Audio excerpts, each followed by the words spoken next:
we are all aware of, the digital technology has advanced considerably during the last decade or two. The current pandemic has somehow propelled the application of these in various sectors. One of the areas where the digital technology has made great impact is in the field of education. Educational applications or effectiveness, as well as the capacity to reach out to the masses, has considerably improved due to the technology that is available to us. The new budget of the Government of India of 2022 provides for a digital university. It's a major step ahead to put together the learning process at very high level to the whole of the nation in a very effective manner using the digital technology. It is no doubt a great step, and we shall now go through a discussion by a group of panelists and the results they have noted down as to how to move ahead with the digital university.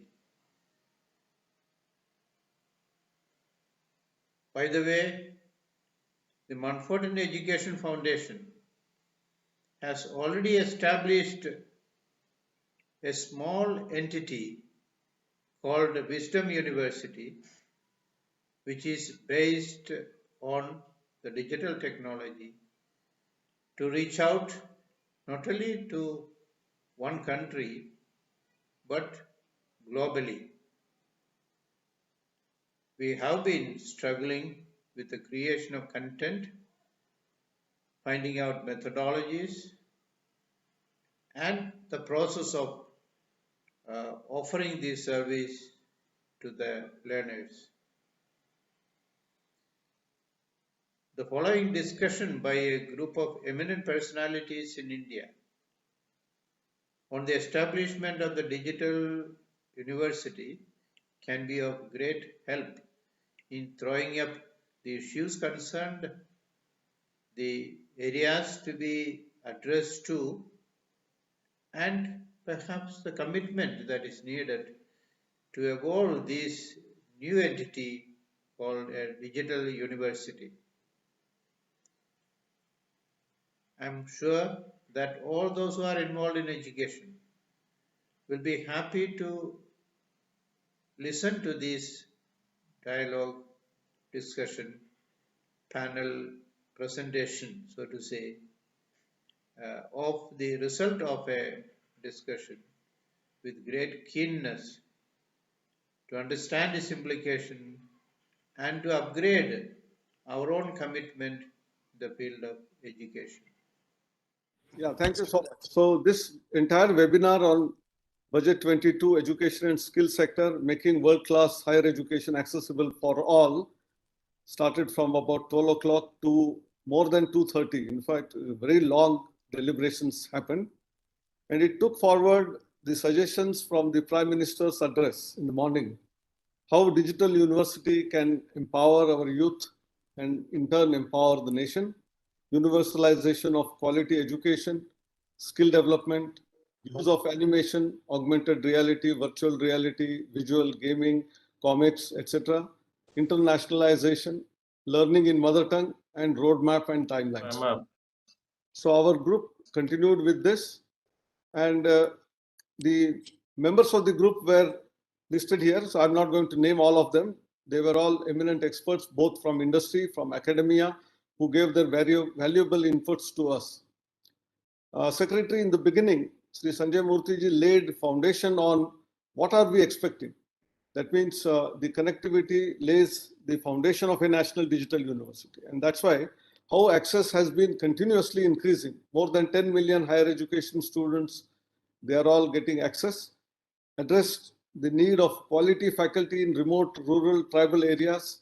Gross enrollment ratio of tribal students is low. So how can we use the digital university to reach out to them? GR for women also can be expanded. Implementation of academic bank of credits. We also talked about in the new education policy, multiple entry, multiple exit, multidisciplinary higher education institutions, how each one of them can practice through the digital university, programs aligned to the industry needs. We talk about employability issues, designing the curriculum, which is a ready mix of both in terms of education and skilling, pedagogy of reskilling, lifelong learning, immersive and adaptive personalized learning using AR, VR, firm roadmap, modified regulations, which is the need of the hour, collaborative model for new generation teaching learning, and how we can make it happen. This is what the pitch which the Secretary Higher Education raised in the beginning, and based on that, several panelists and experts gave their thoughts, and I'm compiling all of that in the form of a short presentation. See, looking at the higher education landscape, this is a funnel from the school education to the higher education. When we move ahead, we have 27% gross enrollment ratio as on date. And the new education policy talks about making it to 50%. So one of the possibilities is the digital university, this landscape of online education. And that's very important. There are certainly issues. There are issues like extreme competition for the top institutions. Seats are not available. How can we reach out to more numbers? There is no limit on the number of students who can take admission in a digital university vis-a-vis a physical university where infrastructure limitations put on the number of students one can admit. The high costs of education in the brick and mortar university. The low employability has to be taken care of, and therefore the entire digital landscape has to be effectively used through reimagination of our bachelor's degrees, employment-oriented, high quality, and large scale. We have a modest beginning which we have to do. Access to higher quality education, use of integration of technology. We have to increase GR, internationalization is also important, and lifelong learning, which is so important for our students when they get into jobs. Reskilling, upskilling is also equally important. And in the domain of digital education, there is a grand opportunity which our country has in terms of becoming Vishwaguru in virtual education. We have experiences from some of the stakeholders who have been using digital means or access for digital education. One of them is from the Piramal Foundations, and the 6 important blocks give us insight into what is necessary. Number 1, multilingual. This is very important. Accessible learning management education system, whereby a student in a remote area in a particular language is not left out. But while providing this digital education, how even physical education is also important in terms of, I said, physical facilities, coming to a institution and learning along with the peers in the, especially in the school education is very important. Enabling adoption, retention, and completion of the courses. This is also significantly important, and how we can encourage students to be engaged in terms of immersive learning, in terms of good learning experiences, so that no one leaves the schooling system and continues and completes the education. Link peer learners to create strong learning communities. This peer learning is important, as well as improving the quality of instruction which is being given by our colleges and universities and schools. So this is a very important issue of not only accessibility when we talk about in terms of digital space, but some of the children who cannot hear.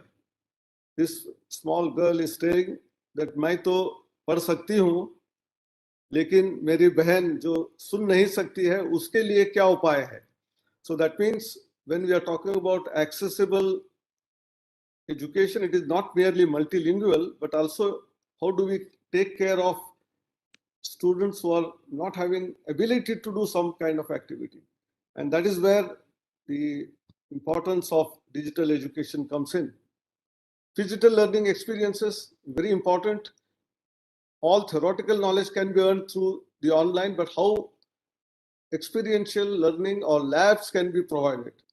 Maybe in every sector, one class every fortnight can be complemented online learning module, or leverage the capacity of the facility where it exists. Students from other institutions can be called in for making use of that. These are all possible suggestions which were made. And in terms of retention and completion of the courses, very important thing is when we are doing education in an online or digital space, time is not the limit. You can do it at your own pace, and that's very important. And how we can make it too enabling, not filling too many forms, difficult, ease of doing business, we say, in terms of ease of learning, ease of doing education is also equally important. And there are many facilitations which have already happened in terms of e-Mitra. There are several learning modules which have come in place. We must effectively make use of.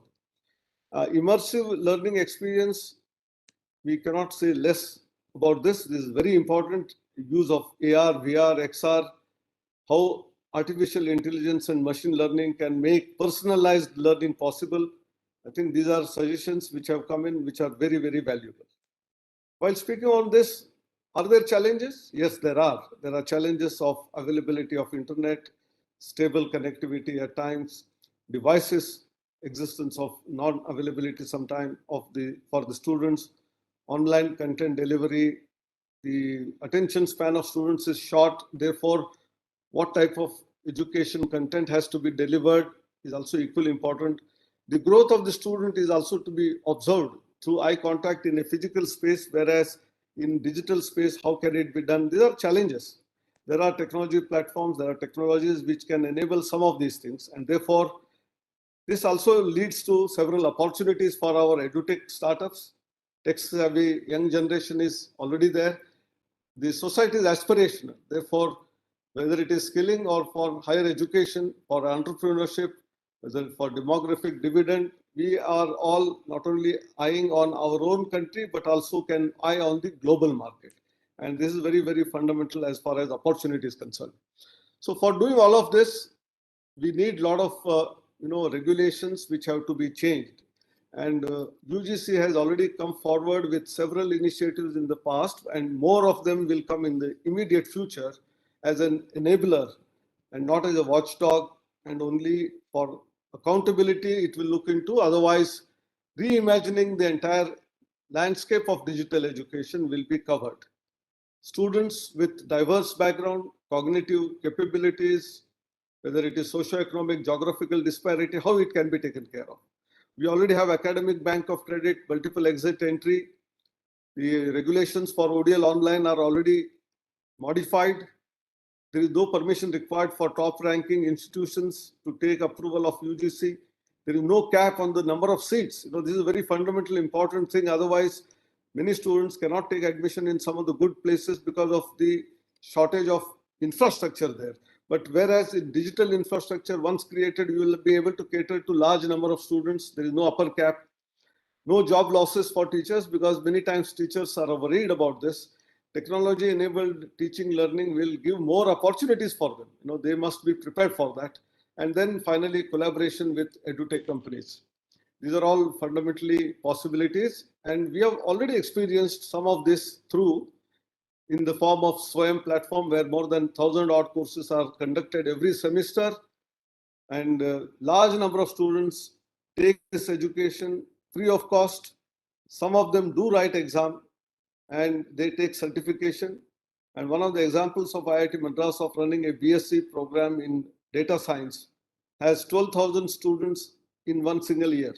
Imagine an IIT JEE examination where one can admit only few hundred students. Here we are in a position to give high quality education to 12,000 students. So there are no barriers here in the form of providing digital education. Here is the hub and spoke model, which many people talked about, how hubs are created, and many of the higher education institutions of excellent facilities can club together, come together and form a cluster, and then hub and spoke model of providing digital education through a digital university is a possibility. We also have a possibility of involving many other partners, whether it is technology platform providers, there are digital content creators, higher education institutions, there are virtual labs. We have several of them, and many more can be added for getting experiential learning as well. And for continuous and comprehensive evaluation, we require platforms, proctored examinations, and in the process, we can have certificates, diplomas, degrees can be awarded through the digital university. There is a role for edutech companies, for the National Testing Agency, for edutech companies, and all of that. Some of these initiatives are already in place. How we bring them on the same platform? We are already talking about a structure called NDR and National Educational Technology Forum. All the initiatives of National Digital Library, NPTEL, Swayam Prabha, ePathshala, Virtual Labs, NME, ICT, NEET or internships, all of that can be put together to create a digital university space. Higher education universities can come together. There's some disturbance continuously happening. I think all the people must switch off their microphone so that we will be able to hear coherently. Digital university ecosystem, one of the ideas promoted by IIT Madras based on their NPTEL experiences, all the IITs are already connected anyway, and how a digital university system can take care of not only giving foundational education, skills, specializations at undergraduate and postgraduate level.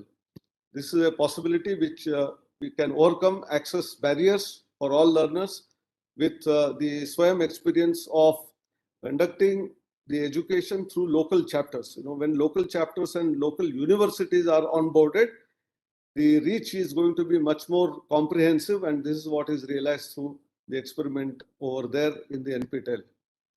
There were several suggestions which came from our industry experts as well as academicians, vice chancellors on the panel and the experts who intervened about the need for academic leadership development. This is one of the priority areas because when we are moving digital, the normal pedagogical aspects are not enough, and that's why there is a requirement of academic leadership development, change management in terms of our universities, vice chancellors or directors of the institutions.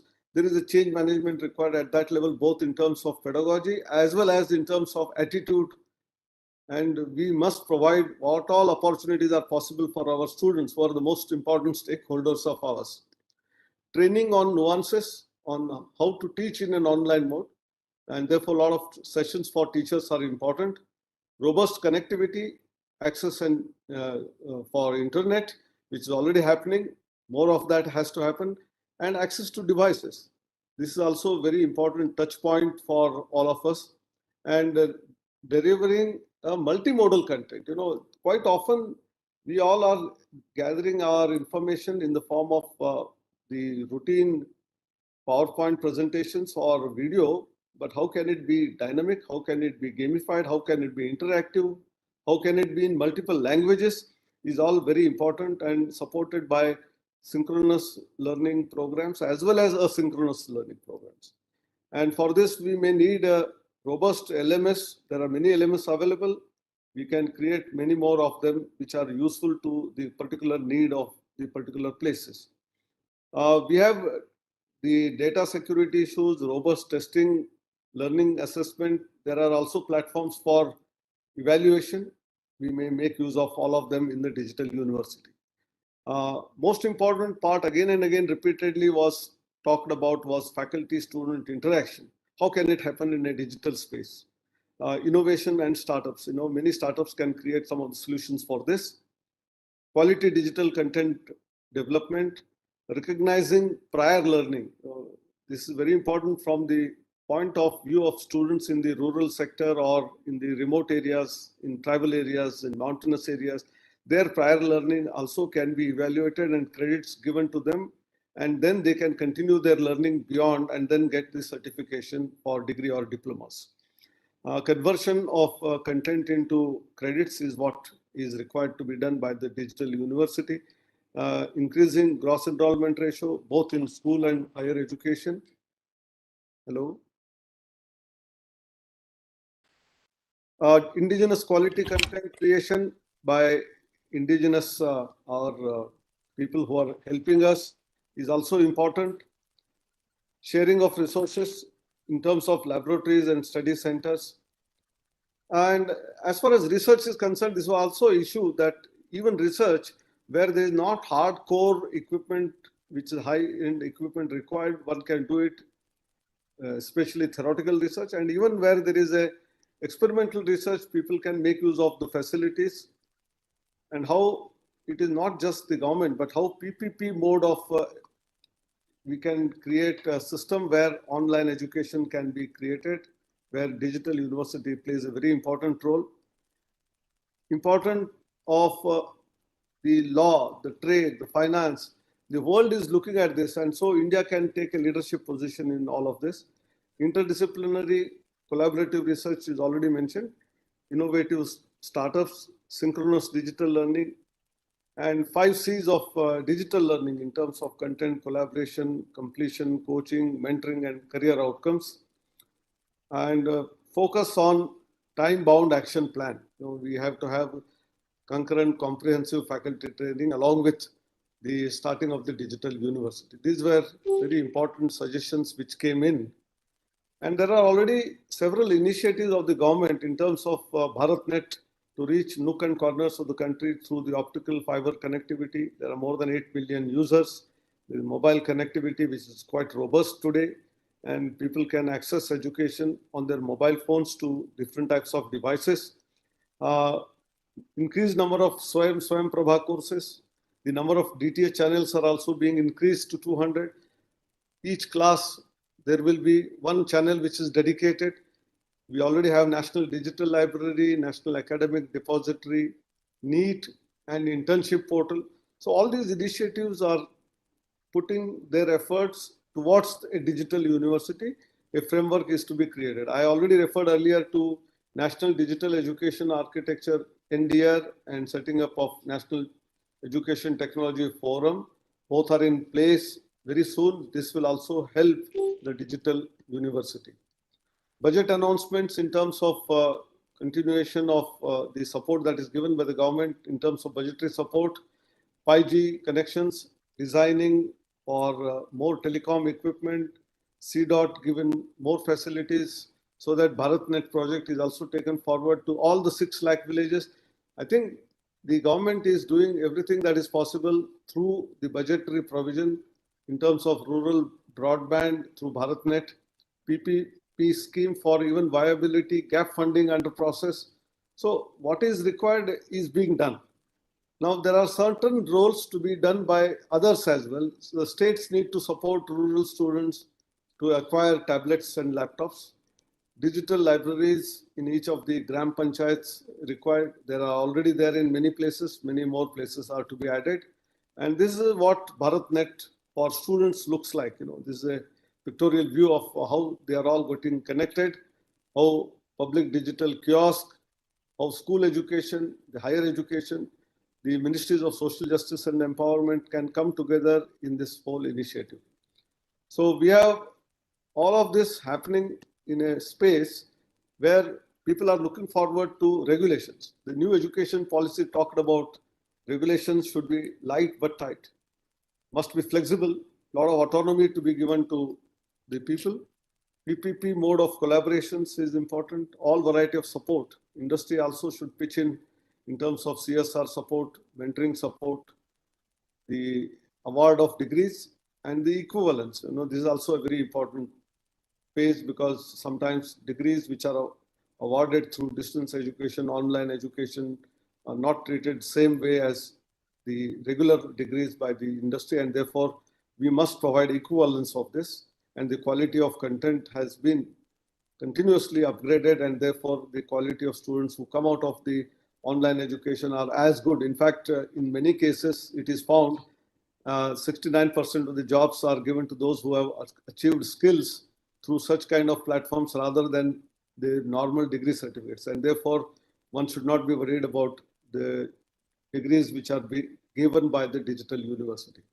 As far as the timelines are concerned, all the suggestions which have come in are being valued, and accordingly, a lot of work is there going to be done at the back end now, identifying the right kind of hub and spokes, and if possible, if everything goes well, setting up of a digital university by August, or at least within this 1 year, must be feasible and possible, and we should work towards that. And as far as gross enrollment ratio is concerned, we should reach the 50% level through the use of digital university in the next 10 years. This is the sum and substance of what all transpired in the group 1. Thank you very much.